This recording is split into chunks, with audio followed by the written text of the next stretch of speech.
Minha nora disse: "Hoje você não janta com a gente. Temos uma visita importante." Eu fiquei em silêncio e abri a porta. Quando essa visita me viu, ficou paralisada. O cheiro de alecrim fresco e vinho tinto reduzido preenchia cada canto daquela cobertura duplex.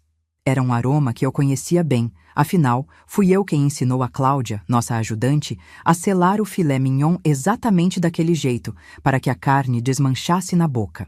Eu havia passado a tarde inteira em pé na cozinha, descascando batatas para o aligote e escolhendo as folhas mais bonitas de rúcula para a salada, porque meu filho, o Ricardo, disse que o jantar de hoje definiria o futuro da nossa família.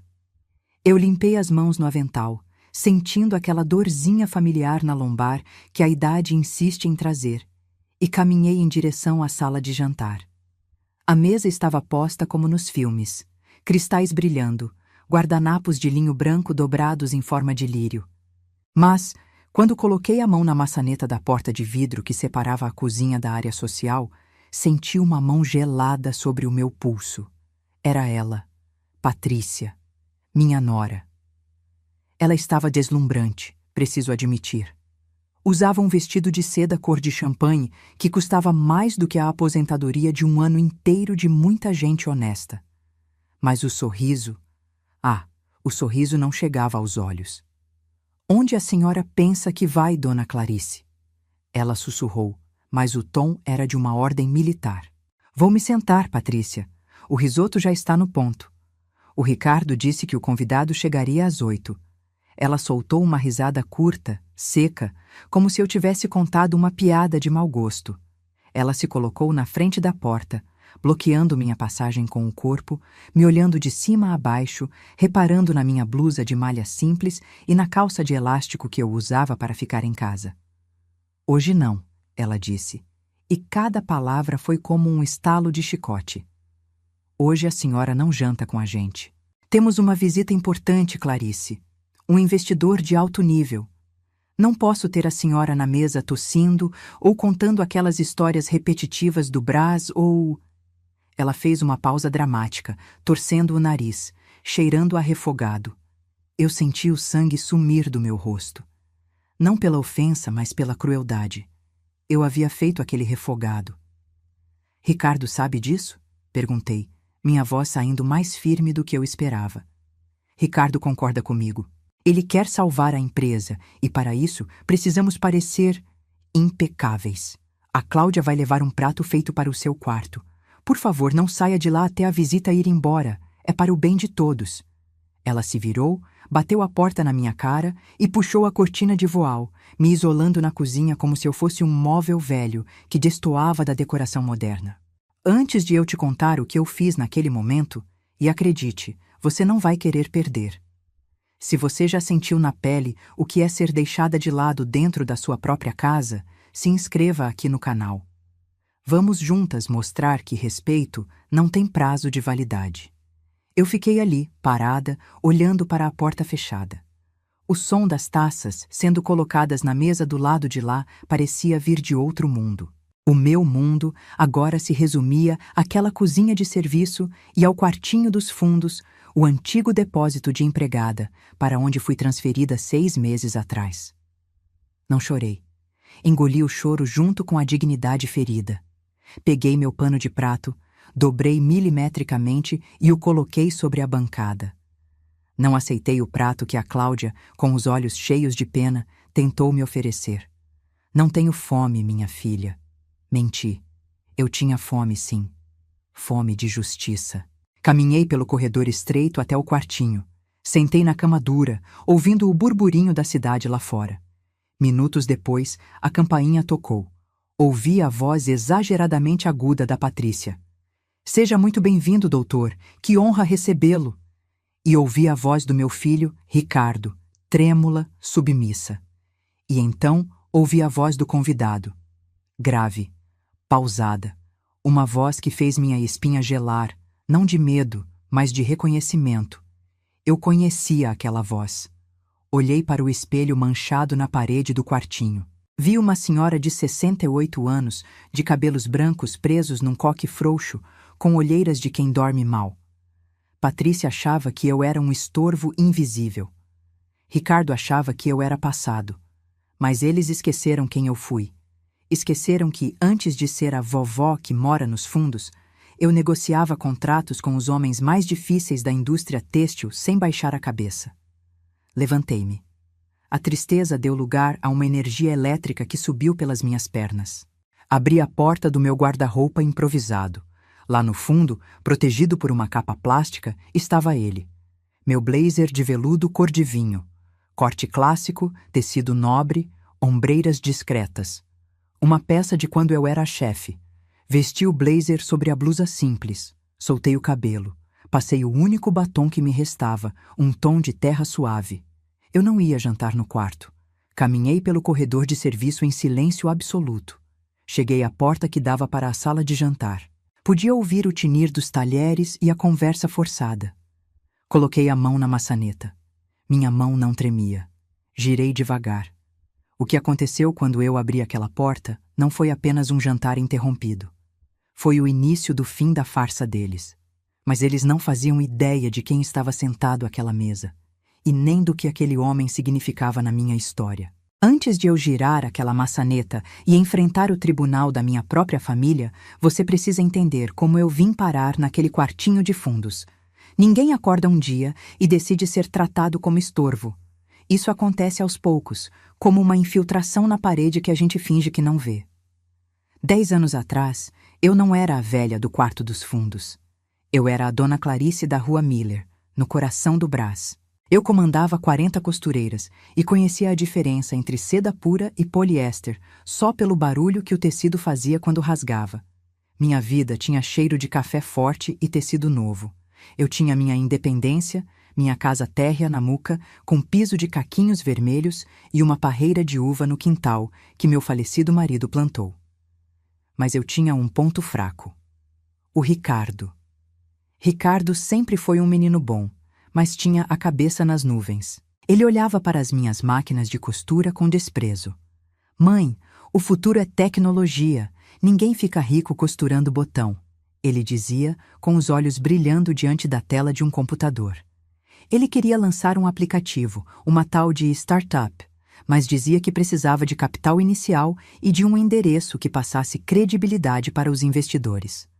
Foi num almoço de domingo, diante de uma lasanha que ele mal tocou, que ele fez a proposta que arruinou minha vida. Vende a confecção, mãe. Vende a casa. Vamos juntar tudo. Eu compro uma cobertura duplex no Tatuapé. A senhora vai ter a suíte master. Vai ser a rainha da casa. Eu vou cuidar da senhora para sempre. É um investimento, mãe. Eu olhei para as mãos dele tremendo de ansiedade. O amor de mãe às vezes nos cega. Nos deixa burras. Eu não vi um negócio arriscado. Eu vi meu filho precisando de mim. E eu fiz. Assinei os papéis no cartório com a mão firme, mas o coração sangrando. Vendi meu negócio, minha história, meu porto seguro. Juntei tudo o que eu tinha na vida. 850 mil reais. Entreguei o cheque na mão dele.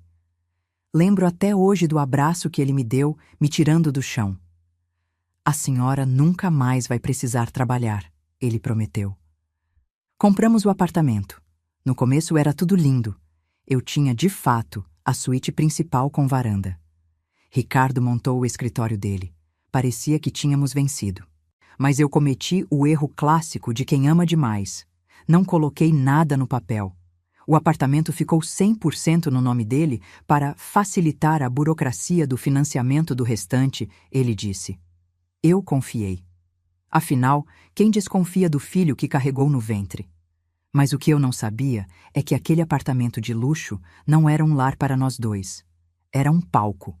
E logo, uma nova atriz entraria em cena para reformar o cenário e me jogar para a coxia. O investimento do meu filho não era apenas na tecnologia. Ele estava investindo numa imagem. E nessa imagem de sucesso, uma mãe ex-costureira do Brás começava a não pegar bem. Foi aí que ela apareceu. E foi aí que eu percebi que meu dinheiro tinha comprado as paredes, mas não o respeito de quem morava dentro delas. Se você acha que perder dinheiro dói, espere até ver o que acontece quando alguém começa a roubar o seu espaço centímetro por centímetro com um sorriso no rosto. Patrícia entrou na nossa vida como quem pede um copo d'água e acaba bebendo o filtro todo. No começo, eram sorrisos tímidos e elogios ao meu tempero. Mas assim que a aliança dourada entrou no dedo dela, a tinta da caneta no papel do casamento mal tinha secado e a reforma começou.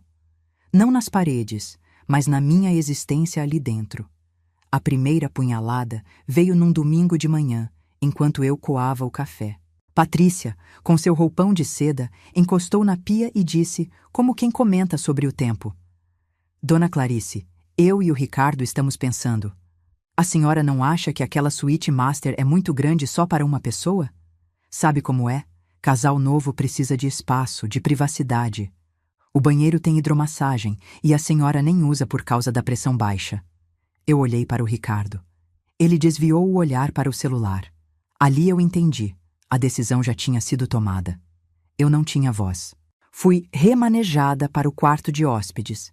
É temporário, eles disseram. É mais aconchegante, disseram. Mas a ganância por espaço é uma doença que não cura. 6 meses depois, a desculpa mudou. Estamos tentando engravidar, Clarice. Patrícia anunciou com a mão na barriga lisa. O bebê vai precisar do quarto de hóspedes. Ele pega o sol da manhã, é vital para a criança. Não havia bebê nenhum. Havia apenas o desejo dela de fazer um closet gigante para suas bolsas de grife. Mas quem discute com a promessa de um neto?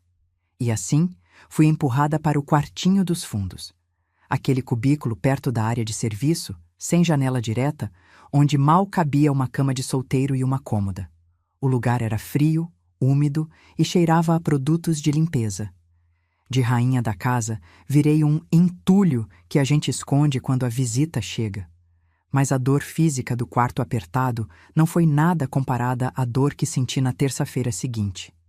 Cheguei da farmácia e vi o caminhão de bota fora parado na porta do prédio. O porteiro me olhou com pena. Dona Clarice, acho que a senhora não vai gostar de ver isso. Corri para a calçada. Lá estava ela, a minha penteadeira de jacarandá. Aquela peça maciça, esculpida à mão, que foi da minha avó, passou pela minha mãe e ficava no meu quarto como um altar das minhas memórias. Patrícia estava supervisionando 2 homens que a carregavam de qualquer jeito, arranhando o verniz antigo. Oh, o que você está fazendo? Gritei, sentindo meu peito arder. Patrícia nem piscou. Ajeitou os óculos escuros e suspirou, impaciente. Ah, Clarice, não faça cena. Isso é velharia. Está cheio de cupim. Vai contaminar meus móveis planejados. Estou fazendo um favor, higienizando a casa. Não tem cupim nenhum. É madeira de lei. Já foi, Clarice. Já foi. Agora é lixo. Eu tentei segurar o móvel, mas era pesado demais. Vi minha história ser jogada na caçamba como se fosse resto de obra. O espelho bisotado, que refletiu meu rosto jovem, meu rosto de noiva, meu rosto de viúva, quebrou-se em 1000 pedaços com o impacto. No meio daquele desastre, vi algo brilhar no chão da calçada. Tinha caído de uma das gavetas. Corri e peguei antes que alguém pisasse. Era minha pequena caixa de música de porcelana. Uma bailarina quebrada na ponta, que tocava uma melodia francesa que eu cantarolava para o Ricardo dormir quando bebê. Apertei aquela caixinha contra o peito, sentindo a cerâmica fria contra a pele quente de raiva. Patrícia entrou no prédio sem olhar para trás. Eu fiquei ali, na rua, chorando não pelo móvel, mas porque entendi naquele instante que para ela eu era exatamente como aquela penteadeira, uma peça velha, ocupando espaço, esperando o dia do descarte. Subi pelo elevador de serviço, escondendo a caixinha dentro da blusa como se fosse um contrabando, um crime. Entrei no meu quartinho claustrofóbico e prometi para a bailarina de porcelana. Eles tiraram meu conforto, mas não vão tirar minha voz. Mal sabia eu que o plano deles era ainda mais cruel. Depois de roubarem meu espaço, eles já estavam de olho na única coisa que garantia que eu não morresse de fome. Prepare seu coração, porque o que eles fizeram com a minha aposentadoria é o tipo de maldade que a gente acha que só existe em novela, até acontecer com a gente. Dizem que a violência mais difícil de cicatrizar é aquela que não deixa marcas roxas na pele. É a violência silenciosa, a que te faz duvidar da sua própria sanidade. E foi exatamente assim que eles começaram a mexer no meu bolso. Tudo começou com uma reunião de família na sala de estar. Ricardo, de cabeça baixa, roendo as unhas como fazia quando criança, e tirava nota vermelha. Patrícia, com uma calculadora na mão e aquela falsa expressão de preocupação. Dona Clarice, ela começou, deslizando os dedos perfeitamente manicurados sobre a mesa de vidro. A situação da empresa do Ricardo está delicada. O mercado mudou, e morar aqui nessa cobertura tem um custo. O condomínio subiu para R$ 3.500 este mês. Eu sabia onde aquilo ia dar. Eu sou velha, não sou burra. O que vocês precisam? Perguntei, sentindo um gosto amargo na boca. Precisamos que a senhora contribua integralmente com a casa. Afinal, a senhora come, toma banho, usa luz. Ricardo murmurou, sem coragem de me olhar nos olhos. A sua aposentadoria, mãe. Os R$ 6.200. R$ 6.200. O fruto de 35 anos pagando o teto do INSS, acordando às 4 da manhã para abrir a confecção no Brás. Era o meu dinheiro de segurança. É temporário, mãe, ele prometeu. Eu entreguei o cartão do banco e a senha. Por amor. Sempre por esse maldito amor que nos faz sangrar. Mas o temporário virou eterno. E o que era uma ajuda virou um sequestro financeiro. De repente, eu me vi tendo que pedir permissão para viver. A humilhação vinha nos detalhes pequenos, os que mais doem. Lembro de um dia no supermercado. Eu coloquei no carrinho aquele iogurte grego com geleia de frutas vermelhas que eu adorava. Custava R$ 5. Patrícia viu, bufou e tirou do carrinho, jogando de volta na prateleira. Clarice, tenha dó. O orçamento está estourado. Vamos levar a marca do mercado mesmo.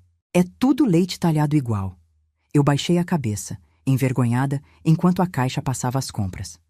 Mas a vergonha virou ódio quando chegamos em casa. Patrícia deixou as sacolas na cozinha para eu guardar e subiu para o quarto.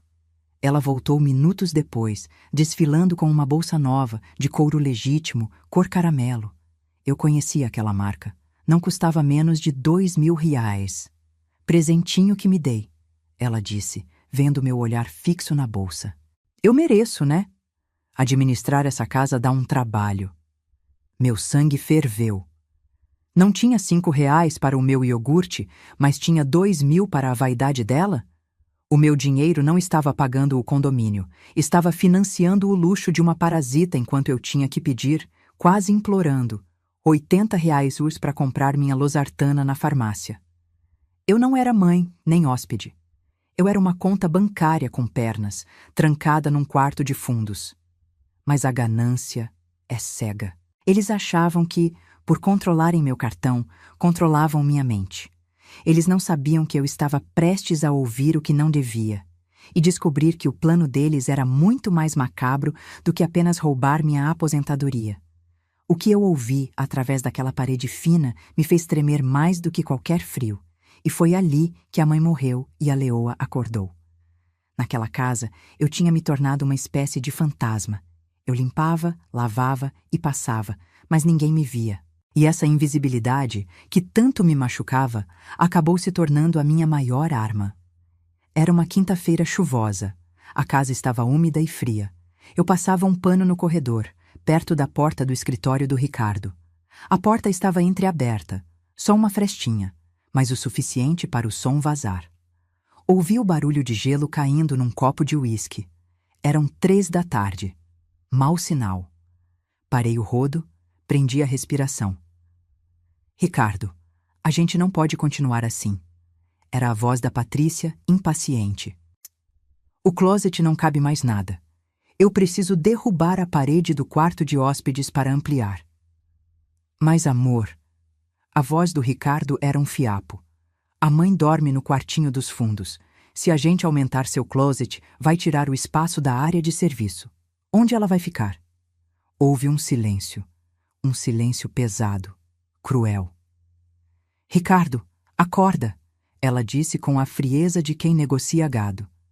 Sua mãe já não está bem da cabeça. Você viu como ela esqueceu a luz da cozinha acesa ontem? Ela está gaga, Ricardo. É questão de tempo até ela botar fogo na casa. Eu senti minhas pernas tremerem. Eu não esqueci a luz acesa. A Patrícia é que tinha ido beber água de madrugada e deixado lá, mas a culpa sempre caía na velha. O que você sugere? Ele perguntou. Tem aquele lar de idosos em Pirituba. É barato, com os remipsis. 200 reais da aposentadoria dela, a gente paga a mensalidade de lá, que é uns 2.000, e sobra 4.000 limpo todo mês. Dá para pagar a parcela do meu carro novo e ainda sobra para os jantares. Ela nem vai notar a diferença, Ricardo. Vai ter gente da idade dela para conversar. Aqui ela só atrapalha. Eu larguei o rodo devagar no chão para não fazer barulho. O choque foi tão grande que eu não consegui chorar. Meu filho, o menino que eu embalei, que eu alimentei, que eu vendi minha vida para ajudar, estava cogitando me trancar num asilo barato para que a mulher dele pudesse ter um closet maior e um carro zero na garagem. Eu valia menos que 4 metros quadrados de armário. Voltei para o meu quarto na ponta dos pés. Sentei na cama e olhei para as minhas mãos enrugadas. Elas tremiam, mas não de medo. Tremiam de raiva. Gaga, ela disse.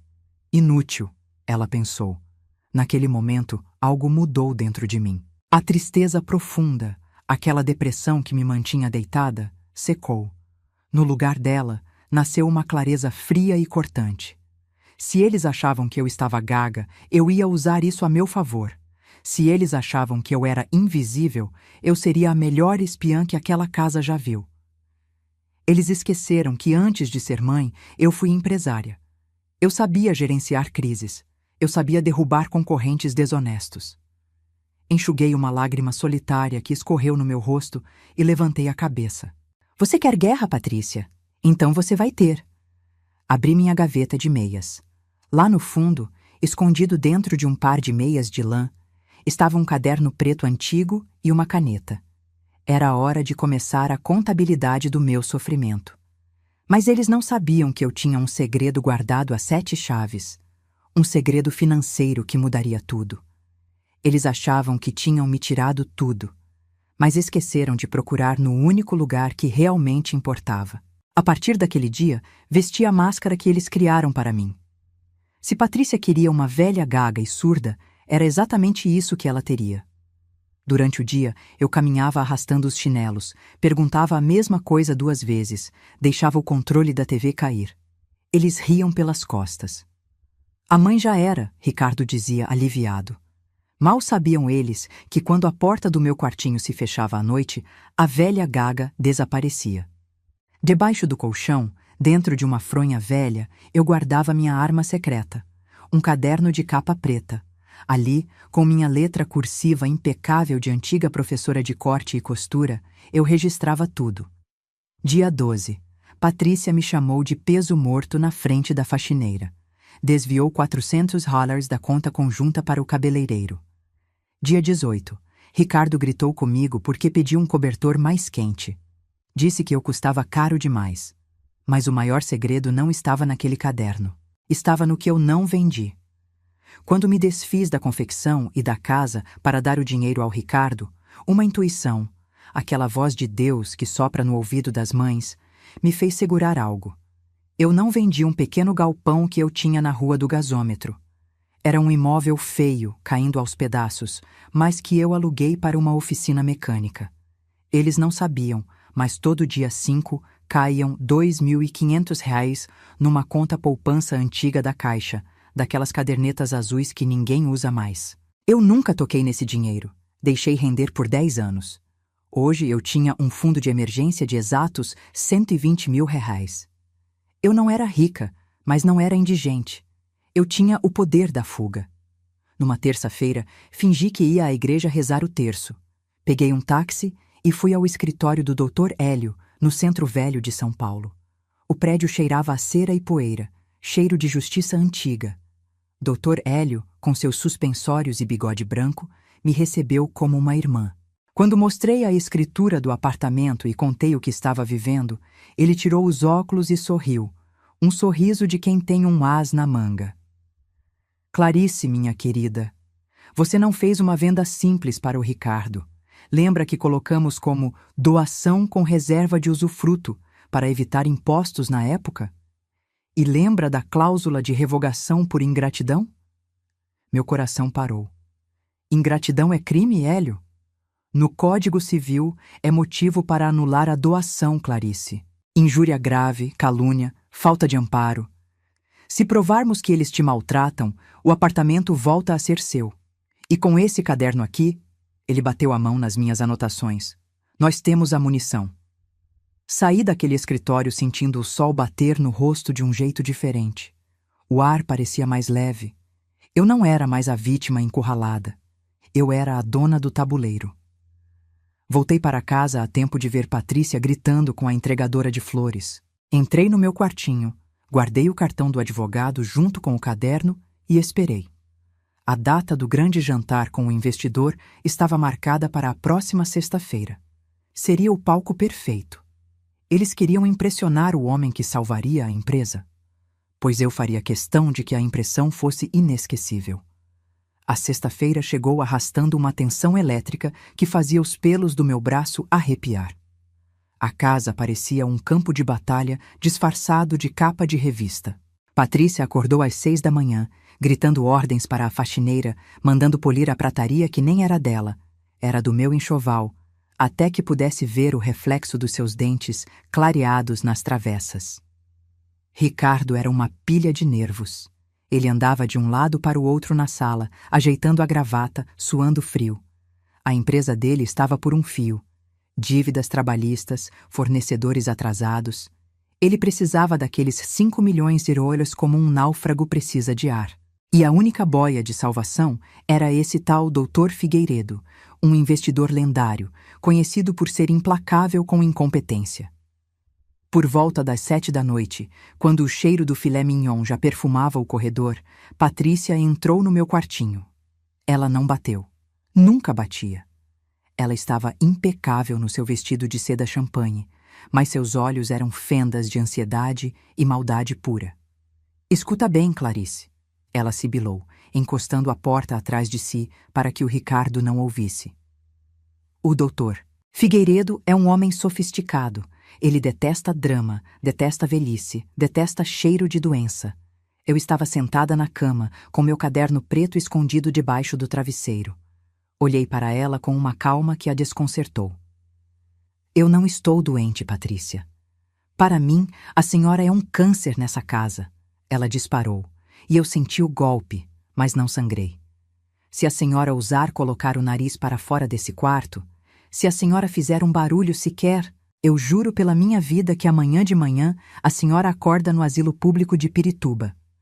E não vai ter visita de domingo. Entendeu? Eu apenas assenti. Entendi perfeitamente, minha nora. Ela sorriu, triunfante, achando que tinha me domado. Ótimo. A Cláudia traz um prato feito depois. Fique invisível. Ela saiu, deixando para trás um rastro de perfume caro e podridão moral. Eu esperei os passos dela sumirem no corredor. Levantei-me devagar. Fui até o espelho e tirei o meu blazer de veludo vinho do cabide. Aquele blazer que eu usava nas reuniões da diretoria, quando fechava contratos que sustentaram essa família por décadas. Eles achavam que eu era a vergonha da casa. Eles achavam que o Dr. Figueiredo, esse homem rico e poderoso, teria nojo de uma senhora humilde. Pobre Patrícia. Pobre Ricardo. Eles estudaram os números da empresa, decoraram gráficos, ensaiaram discursos. Mas esqueceram de estudar a vida. Esqueceram que o mundo é um ovo. Ouvi a campainha tocar. O som ecoou pelo apartamento como um gongo de luta. Ouvi a voz bajuladora da Patrícia. Ouvi a voz trêmula do Ricardo. E então, ouvi a voz dele. Meu coração disparou, não de medo, mas de uma ansiedade doce. A hora tinha chegado. Eu alisei meu blazer, respirei fundo e coloquei a mão na maçaneta. Eles queriam uma noite inesquecível? Eu ia dar a eles. O que aconteceu quando aquela porta se abriu não derrubou apenas um jantar. Derrubou o mundo de mentiras que eles construíram em cima das minhas costas. Eu girei a maçaneta devagar, mas o barulho da porta se abrindo pareceu um trovão naquela sala climatizada. O ar-condicionado estava gelado, Mas assim que pisei no tapete persa da sala de jantar, senti o calor dos olhares se voltarem para mim. A cena era patética. Ricardo estava com a taça de vinho na mão, paralisado no meio de um brinde.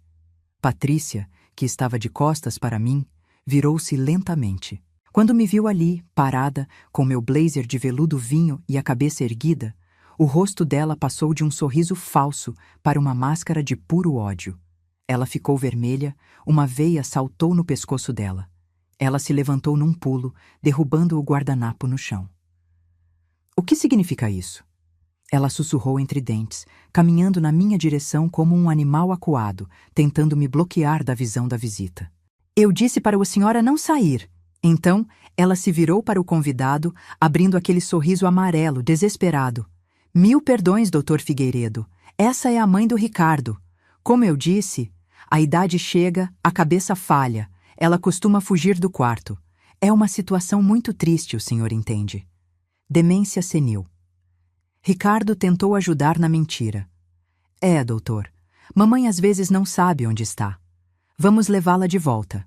Patrícia segurou meu braço com força, suas unhas de gel cravando na minha pele por cima do veludo. Vamos, Clarice. Agora. Eu não me movi 1 milímetro, não precisei, porque antes que eu pudesse abrir a boca para me defender, ouvi o barulho de uma cadeira sendo arrastada com violência contra o piso de madeira. O doutor Figueiredo não estava olhando para o decote da Patrícia. Não estava olhando para o relógio caro do Ricardo. Ele estava em pé. O rosto dele, um homem sério de 50 e poucos anos, estava pálido, com os olhos arregalados fixos em mim. Solte ela. A voz dele trovejou. Não foi um pedido, foi uma ordem. Patrícia soltou meu braço como se tivesse levado um choque. Como? O senhor não está entendendo, ela é... Eu sei muito bem quem ela é. O doutor Figueiredo interrompeu, ignorando completamente a existência da minha nora. Ele contornou a mesa larga, passos largos e firmes, e parou na minha frente. O homem que tinha o poder de salvar ou falir a empresa do meu filho estava ali, tremendo levemente. Ele olhou nos meus olhos e, para o espanto mortal de Ricardo e Patrícia, ele pegou minha mão enrugada e a beijou com uma reverência que nem reis recebem. Dona Clarice? A voz dele embargou. Meu Deus, é a senhora mesmo? Eu sorri, sentindo uma lágrima quente escorrer, não de tristeza, mas de alívio. Olá, Roberto. Já faz muito tempo, não é? Desde que você era aquele menino magrelo, carregando rolos de tecido no meu estoque. O silêncio na sala era tão absoluto que dava para ouvir o gelo derretendo no balde de champanhe. Ricardo deixou a taça cair. O vidro estilhaçou no chão, espalhando vinho tinto como sangue no tapete bege da Patrícia. Mas ninguém se importou com a mancha. Ricardo! O doutor Figueiredo se virou para meu filho com um olhar de desprezo que eu nunca vi igual. Você me disse que sua mãe estava incapacitada. Você me disse que ela era um peso. E eu... Ricardo gaguejava, branco como cera. Essa mulher... Roberto apontou para mim, a voz cheia de emoção. Essa mulher pagou minha primeira mensalidade da faculdade de economia quando meu próprio pai disse que eu não servia para estudar. Ela me deu meu primeiro emprego. Se eu sou o investidor anjo que vocês tanto bajulam hoje, é porque a dona Clarice foi o anjo que acreditou em mim 30 anos atrás. Ele se virou para mim novamente, ignorando os cacos de vidro no chão. Madrinha, o que eles fizeram com a senhora? Por que a senhora está morando nos fundos? Eu respirei fundo. O jogo tinha virado. A humilhação tinha mudado de lado da mesa. Olhei para Patrícia, que parecia ter encolhido 10 centímetros. Olhei para Ricardo, que não tinha coragem de levantar a cabeça. Ah, Roberto, eu disse com a calma de quem segura o chicote. É uma longa história. Mas já que você está aqui, acho que está na hora de todos nós jantarmos e conversarmos sobre... negócios. Caminhei até a cabeceira da mesa, o lugar que era do Ricardo, e puxei a cadeira para mim. Você acha que eles sentiram vergonha? A vergonha foi pouco. O que aconteceu naquela mesa de jantar foi um massacre moral. E eu estava apenas começando. Aqui está a parte 9 da nossa história. Sentar na cabeceira daquela mesa, no lugar que Ricardo ocupava com tanta arrogância, teve um sabor melhor do que qualquer banquete. O silêncio na sala era tão denso que se alguém riscasse um fósforo, o ar explodiria. Patrícia, tremendo dentro daquele vestido de seda que agora parecia uma fantasia ridícula, tentou sua última cartada. A cartada da manipulação. Ela forçou uma risada nervosa, aguda, que ecoou mal nas paredes. Ai, que coincidência maravilhosa, Dr. Figueiredo! Ela gaguejou, servindo água com a mão trêmula, derramando um pouco na toalha. A gente só estava poupando a Clarice. Sabe como é? Ela se cansa rápido. Mas é claro que ela é a rainha desta casa.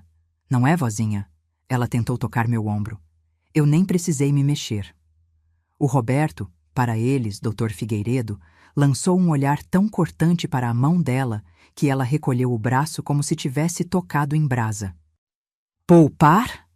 Roberto perguntou, a voz baixa e perigosa. Vocês a trancaram num quarto de empregada. Eu vi o corredor quando entrei. Eu vi a porta fechada. É provisório. Ricardo tentou falar, a voz falhando, suando bicas. Estamos reformando... Não minta, Ricardo, eu disse. Minha voz saiu calma, aveludada, sem um pingo de raiva. Apenas verdade. Vocês me tiraram da suíte para fazer um closet. Vocês jogaram minha penteadeira no lixo e hoje olhei para o prato de porcelana vazio na minha frente. Hoje a ordem foi clara. Eu não deveria ser vista porque cheiro de velha espanta investidores. Roberto largou o guardanapo sobre a mesa. Ele nem tinha tocado na comida. Ele olhou para o risoto, depois olhou para mim. Esse cheiro... Foi a senhora que cozinhou, Dona Clarice. O risoto e o filé ao molho madeira. A receita que você gostava quando ia almoçar no refeitório da fábrica, lembra? Respondi. Roberto fechou os olhos por um segundo, balançando a cabeça em decepção. Quando os abriu, ele não olhou para mim. Ele olhou para o meu filho. E aquele olhar destruiu o Ricardo mais do que qualquer grito. Ricardo, ele começou, num tom profissional que gelou a sala. Eu vim aqui hoje disposto a assinar um cheque de 5 milhões de reais. Sua tecnologia é boa. Seus números no papel são promissores. Os olhos de Ricardo brilharam com uma esperança patética. Sim, doutor. O projeto é sólido. Nós vamos... Mas... Roberto levantou a mão, interrompendo. Eu aprendi tudo o que sei sobre caráter com a sua mãe. E a regra número 1 dos negócios é: nunca confie em quem não respeita a própria origem. O ar saiu dos pulmões do Ricardo. Se você tem coragem de humilhar a mulher que te deu a vida, que vendeu o patrimônio dela para você morar nesse luxo, o que você faria comigo, Ricardo? O que você faria com o meu dinheiro na primeira oportunidade? Quem trai o sangue, rouba o sócio. Não, não é assim, Patrícia gritou, perdendo a compostura de madame. A gente cuida dela. A gente paga tudo. Com o dinheiro dela, imagino. Roberto retrucou, afiado como bisturi. Eu não vou investir 1 centavo na sua empresa, Ricardo. Na verdade, vou fazer questão de avisar a todos os meus contatos no mercado sobre o tipo de valores que você pratica. Ricardo desabou na cadeira. A carreira dele, a reputação, o futuro, tudo evaporou. Mas eu não tinha acabado. A humilhação moral estava feita. Agora, faltava a justiça legal. Enfiei a mão no bolso interno do meu blazer de veludo. Senti o papel frio do envelope que o Dr. Hélio tinha preparado. Eles achavam que o problema era apenas o investidor indo embora. Eles não imaginavam que estavam prestes a perder o teto sobre suas cabeças. Tirei o envelope e o coloquei suavemente sobre a mesa, em cima dos cacos de vidro da taça quebrada. O jantar acabou, eu disse. Mas a conversa sobre a propriedade deste apartamento está apenas começando. Abram. Quando Ricardo leu a primeira linha daquele documento, a cor sumiu do rosto dele de uma vez por todas. O que estava escrito ali Não era um pedido, era um despejo. Ricardo segurou o papel com as mãos trêmulas. O som dele folheando o documento parecia um trovão naquele silêncio mortal. Patrícia, impaciente e pálida, arrancou o papel da mão dele e leu. Seus olhos percorreram as linhas jurídicas e pararam numa expressão de horror absoluto. Revogação de doação por ingratidão? Ela leu em voz alta, a voz falhando. O que é isso, Clarice? Você ficou louca? O apartamento é do Ricardo, está no nome dele. Eu me servi de um pouco de vinho da garrafa que ficou intacta sobre a mesa. Tomei um gole lento, sentindo o sabor da vitória. Leia a cláusula 4ª, Patrícia. Respondi calmamente. Quando vendi minha casa e minha fábrica para comprar este apartamento, o Dr. Hélio foi muito sábio. Ele registrou a transação como uma doação com encargos. O encargo era simples, cuidar de mim. Me levantei e caminhei até eles, devagar. A lei brasileira é clara, meu filho. Artigo 557 do Código Civil. A doação pode ser revogada se o donatário cometer ofensa física, injúria grave ou negar alimentos ao doador. Nós nunca te negamos comida! Ricardo gritou, desesperado. Foi aí que eu tirei minha segunda arma do bolso, o caderno de capa preta. Joguei-o sobre a mesa com um baque seco.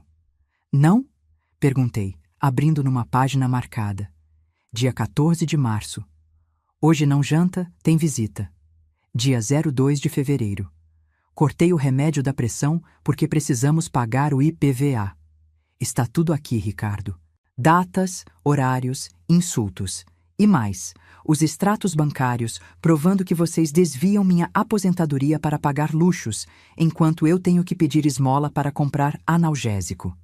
Patrícia tentou avançar para pegar o caderno, mas Roberto, o investidor, deu um passo à frente, cruzando os braços. Ela recuou, tremendo. Isso tem nome, continuei, minha voz firme como aço. Apropriação indébita de bens de idosos. É crime previsto no Estatuto do Idoso. Da cadeia, Patrícia, de 1 a 4 anos. O ar na sala ficou rarefeito. Ricardo olhou para a esposa, depois para mim, e começou a chorar. Um choro feio, de criança mimada que quebrou o brinquedo. Mãe, por favor, não faz isso. A gente não tem para onde ir. A empresa está falida sem o investimento do Roberto. Eu senti uma pontada no coração. Era meu filho. Mas olhei para o corredor, para a porta do quartinho escuro, onde passei noites chorando sozinha enquanto eles riam na sala. A piedade morreu ali. Vocês têm 30 dias, decretei. 30 dias para desocupar o meu imóvel. Quero as chaves na portaria. E quero a devolução de cada centavo que vocês tiraram da minha conta poupança nos últimos 6 meses, ou eu levo esse caderno preto direto para a delegacia. 30 dias? Patrícia gritou, histérica. Mas para onde a gente vai? Meus móveis planejados, meu closet. Eu sorri. Um sorriso triste, mas necessário. Sugiro que vendam as bolsas de grife, Patrícia. Elas devem valer o suficiente para alugar uma kitnet bem longe daqui.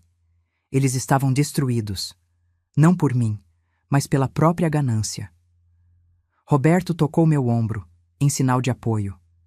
Eu tinha recuperado minha casa, mas mais importante que isso, eu tinha recuperado meu respeito. Mas você acha que acabou? Ah, não. O destino ainda guardava uma última lição para o Ricardo. Daquelas que a vida ensina não com amor, mas com dor. Os 30 dias passaram voando para mim, mas se arrastaram para eles. A cobertura, antes impecável, virou um campo de guerra de caixas de papelão e plástico bolha.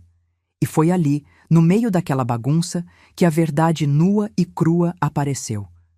O casamento de Ricardo e Patrícia não era feito de amor, era feito de interesse.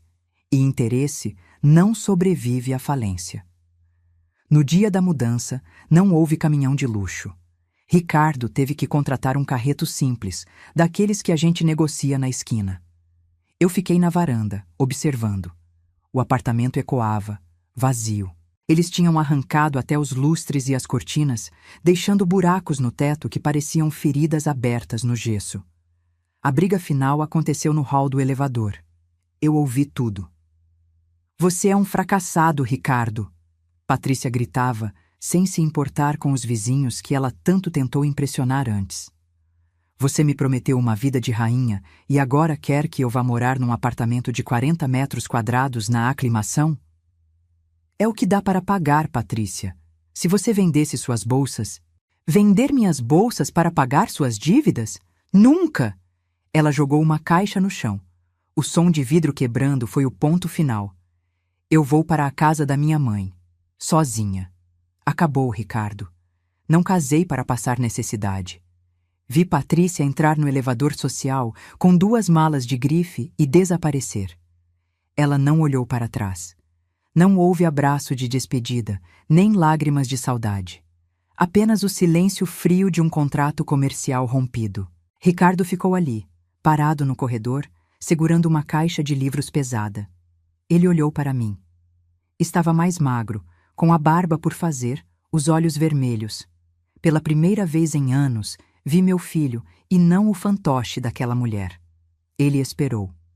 Eu sei que, no fundo, ele esperava que eu dissesse: fica, meu filho, eu pago tudo, vamos esquecer. Mas o amor de mãe, o amor verdadeiro, às vezes precisa ser duro como rocha para salvar. Se eu o acolhesse agora, ele nunca aprenderia a ser homem. Mãe, ele sussurrou. A chave, Ricardo. Estendi a mão, firme. Ele colocou a chave na minha palma, seus dedos estavam gelados. Me desculpa. O perdão eu te dou, meu filho, mas a confiança... Essa você vai ter que reconquistar com o tempo. Agora vá. O caminhão está esperando e eles cobram por hora. Ricardo saiu. Hoje soube pelo Dr. Figueiredo, que aliás fez questão de manter contato comigo, que Ricardo está trabalhando no setor administrativo de uma transportadora. Ganha um salário honesto, bate cartão, pega ônibus e marmita. Mora numa kitnet simples. Disseram que ele está mais humilde, que aprendeu a valorizar cada real, que pela primeira vez na vida está construindo algo que é dele de verdade, sem pisar em ninguém. A justiça foi feita. Não com cadeia, mas com a realidade. A vida cobrou a fatura. E eu estava finalmente sozinha na minha casa enorme, mas a solidão não me assustava mais. O que me assustava era o silêncio, até que eu decidi preenchê-lo com um novo sonho. Eles acharam que aquele era o fim da minha história. Mas, na verdade, aos 68 anos, eu estava apenas virando a página para o melhor capítulo de todos. Ficar naquele apartamento duplex seria viver num museu de mágoas. Cada canto me lembrava de uma humilhação, de uma ordem silenciada, de um prato negado. Eu não precisava daquele luxo frio, eu precisava de vida. Vendi a cobertura. Com o mercado imobiliário em alta e a ajuda jurídica do doutor Hélio, consegui um valor excelente.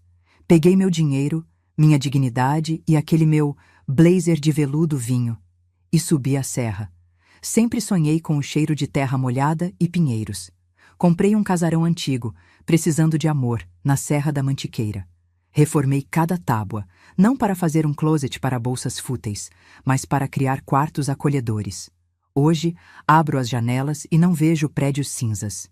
Vejo araucárias. Inaugurei a pousada Recanto da Clarice. Não é um lugar grande, é um lugar de alma. Aqui, sou eu quem comando a cozinha. O cheiro de bolo de fubá, com erva doce e café coado na hora, recebe os hóspedes logo na entrada. E sabe quem é meu hóspede mais fiel? O Roberto. Ele vem todo mês, foge da loucura de São Paulo para comer meu risoto e conversar sobre a vida, sem interesses, apenas amizade. Ele diz que sou a madrinha do sucesso dele, mas eu digo que ele foi o anjo que me devolveu as asas. Neste exato momento, estou terminando de arrumar a mesa do café da manhã.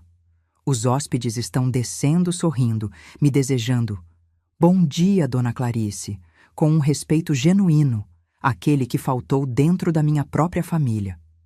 Fui até o espelho do hall de entrada, ajeitei meu blazer de veludo cor de vinho. O mesmo blazer que usei na noite da humilhação. Mas hoje, ele não é uma armadura de guerra, é o uniforme de uma vencedora. Ele não me aperta mais, ele me abraça. Eu não sou mais a mãe do Ricardo que mora de favor. Não sou a sogra velha da Patrícia. Eu sou Clarice, empresária, anfitriã, mulher. Aprendi que a gente pode perder o teto, pode perder o dinheiro, mas nunca, jamais, pode entregar a chave da nossa felicidade na mão de outra pessoa. E se você está passando por algo parecido, se sente que estão te diminuindo dentro da sua própria casa, lembre-se da minha história. Lembre-se de que a justiça tarda, mas não falha, e que a volta por cima é o prato mais saboroso que a vida serve. Nunca subestime quem construiu os degraus que você subiu. Porque quem sabe construir, sabe derrubar, e sabe reconstruir ainda melhor. Fim. Minha amiga, meu amigo. A história da Dona Clarice nos ensina que o respeito não é negociável e que nunca é tarde para retomar as rédeas da própria vida. Quantas Clarices você conhece que sofrem em silêncio? Se essa história tocou seu coração, se você vibrou com a coragem dela ao abrir aquela porta, deixe seu like agora. Isso é muito importante para nós. Quero saber a sua opinião nos comentários. Você teria a coragem de fazer o que a Clarice fez e despejar o próprio filho, ou tentaria perdoar e continuar morando junto? Escreva: eu faria igual, ou eu perdoaria. E me conte de qual cidade do Brasil você está assistindo. Inscreva-se no canal e ative o sininho, porque amanhã trago outra história emocionante que vai fazer você ver a vida com outros olhos. Até lá, fiquem com Deus e valorizem quem ama vocês de verdade.